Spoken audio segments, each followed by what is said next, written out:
So in the past, I've made videos on various topics on Sonic the Hedgehog, whether it be what I'd like to see in the next upcoming title, trying to spin a positive light on the series when I feel like it needs it the most, and also my fair share of criticisms of the series. While again, I'm not in the camp that Sonic had a rough transition into 3D schtick, I have realized some glaring issues with games like Sonic Adventure. It will always have a fond place in my heart due to the memories I've had with it, but on top of that, it just gets worse every time I go back and play it. But why is that? Has it aged? Was it flawed from the jump? Is it a combination of both? While those questions will be answered later, I think it's important that we use the first 3D Sonic game as a crucial starting point and foundation for what makes a good 3D Sonic game and what doesn't. This is so instrumental because since this game's release, Sonic still hasn't found a solid footing in a 3D environment, or has it? What's good, everybody out there on YouTube? This is your man Shadicstick dropping some hot frog on this mic, and today we'll be tackling the biggest problem with 3D Sonic.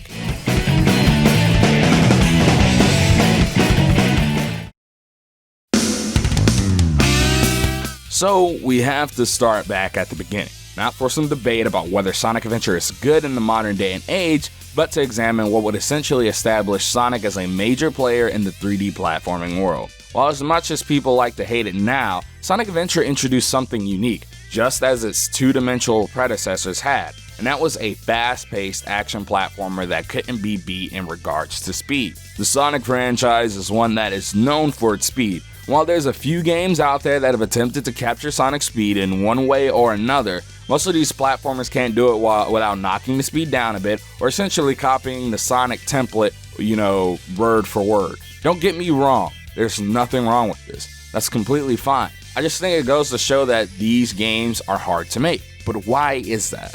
Well, the first issue is control, something that has been a problem over the course of the series due to the frantic nature of the gameplay. Sonic Adventure tackles this by attempting to design levels around Sonic's fast acceleration, also making his top speed manageable for the average player. So while Sonic was the fastest platformer around, when you had control of Sonic, his top speed was a lot slower than it was in maybe a really big automated set piece found in many of the stages. You see, in order for the flow of stages to be consistent and satisfying while also not frustrating, the Sonic series uses automated set pieces to not break up the pace. This becomes even more true in the 3D games as things like loops gain a third dimension, and holding forward depending on your speed and angle of approach might not be the best option. This balance would be expanded upon and almost perfected in Sonic Adventure 2, but then would ultimately be not thrown out of the window, but changed when it came to Sonic Heroes. And that would be the game that I believe started the downfall of the adventure style.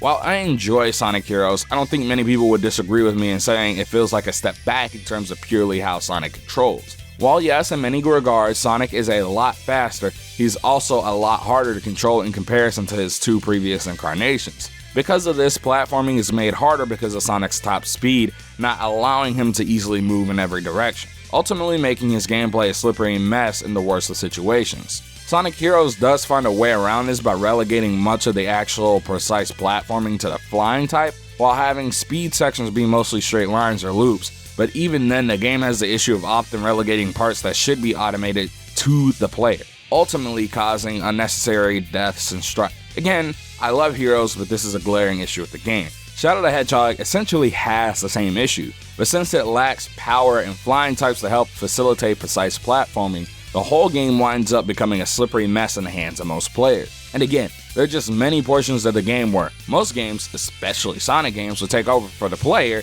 because they expect the player to maintain control in that situation, but it would be ridiculous. Shadow the Hedgehog simply just doesn't. It just expects you to control Shadow in the most awkward of ways. But what about Sonic 06? What makes that feel so incredibly bad? Well, it's quite a few things. The first thing is acceleration. The acceleration ramp is much like that of the original Sonic Adventure in many ways. Sonic reaches its top speed relatively quickly, which is something most players will want. Also, Sonic 06 is considerably slower than the other adventure-style games. So while he does ramp up quickly, it feels awkward when his top speed feels considerably slower than the other games, at least in regular stages. The next issue is just how fidgety Sonic feels. It's like the game's controls are simultaneously too sensitive, but not sensitive enough because Sonic, snaps to things aggressively, but doesn't really respond to player input like he should. Final issue is again too many portions of the game where the player has too much control. Now that sounds ridiculous, but there is a reason why Sonic games to some degree all implement automation into their stage design, and that is because, again,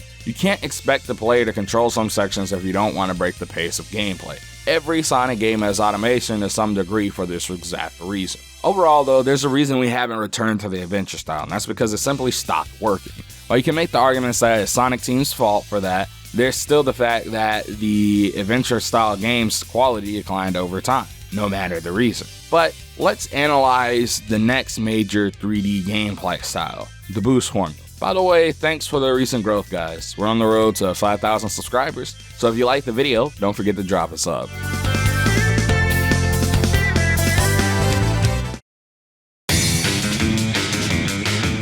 I don't know who coined the term boost formula, but thank you, you've made my life easier. But hey, what is the boost formula and what defines this style of gameplay? The boost formula is the style of Sonic game that relies on Sonic using a boost function tied to a refillable gauge as his main way of gaining speed. The most notable difference, however, from the adventure style is the addition of 2D sections throughout the stages. The boost formula also sees the addition of a drift, sidestep, and stomp, and loses the spin dash, which was essentially replaced by the boost. While recently, some people within the Sonic community have criticized the style, specifically because of the flop that was Sonic Forces, overall this is the better received of the two styles. But why? You see, even when you include Forces, this style isn't one that relies as heavily on the games playing a balancing act between the fundamentals of Sonic game design and player control. In layman's terms, it's more flexible. But why is this? The boost formula merely has more tools all around that facilitate both action, platforming, and blistering speed.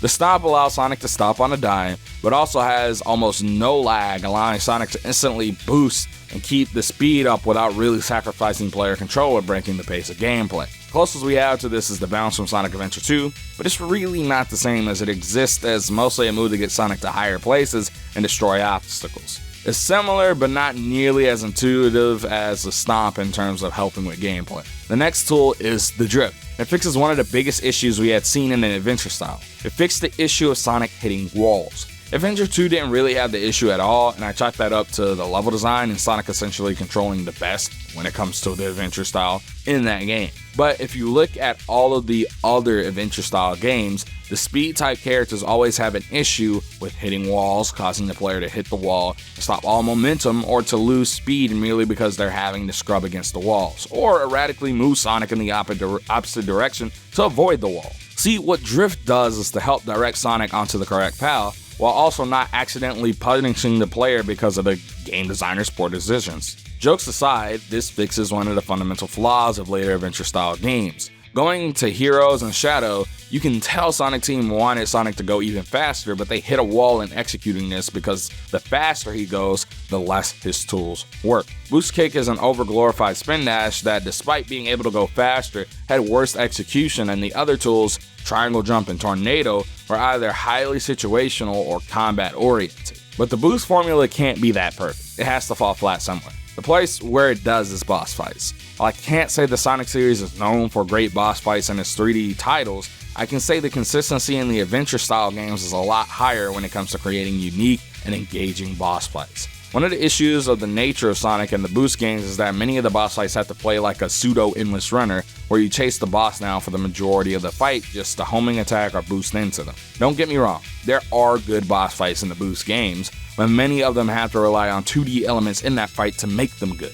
In most cases, the 3D sections aren't nearly as fun. It's why I think Colors got away with having some of the better boss fights in the Boost games, not because they're masterpieces, but because they focus a lot more on the 2D portions than the 3D ones. But what was this all for? You have yet to explain what the big problem with 3D Sonic is. Don't worry, I'm getting to that now.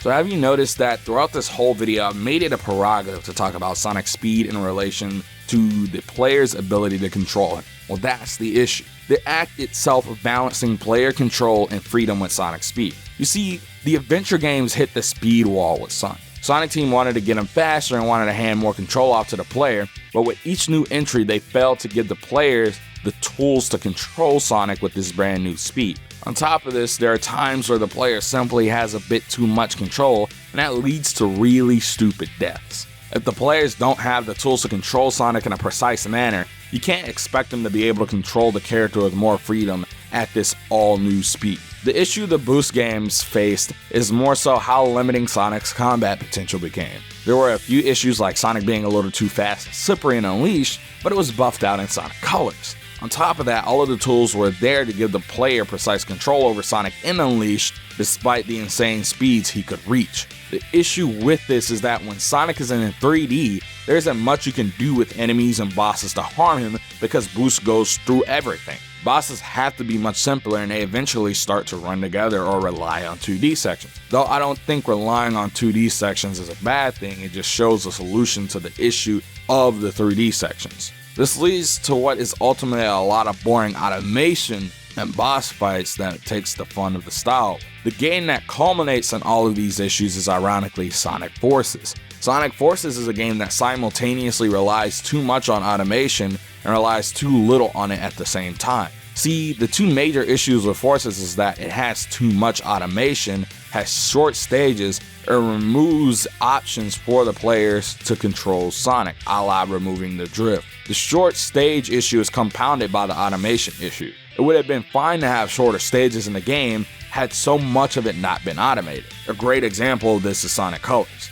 Though on average, Sonic Colors has some decently length stages, there are some that are surprisingly short. But they get away with this by having long stages around them, plenty of stages in the game, using wisps to add replayability, but most importantly cutting down on automation drastically. If the player has more time with Sonic, in the end they'll feel vastly more accomplished and happy than if the game played it for them. That's the defining line between a game and a movie, you might say, and yes, you're right. Sonic Forces just winds up feeling like an interactive experience instead of a game in some instances because of how much automation there is. That's mostly because they fumbled the bag on player control. If we were to get the perfect Sonic game, the only way I can see it is if we had stages with the amount of control and precision as something like Generations or Adventure 2. I feel like those games strike the balance of giving the player freedom and control to do what they like, but also creating a great sense of speed. Well, I think the adventure style would be definitely better for boss fights, and I think Boost is definitely better for regular stages. I'd like to see a hybrid of the two in the future so that maybe we could get the ultimate Sonic experience. So in conclusion, the biggest issue Sonic games have is the balancing act between speed and control. Honestly, I really enjoyed making this video because it's a topic that I've wanted to cover for years. Just didn't know how to approach it. But I don't know, tell me how you feel about this subject or what you think is the biggest problem with 3D Sonic down below. But hey guys, this has been your man Shadicstick. Buy some merch, make sure to follow your boy on Twitter and join the Discord. Links as always are down below. Remember, Hot Faraga turns to Cold Blizzaga. Make sure you chill out with some of my other videos. Peace, kiss, kiss.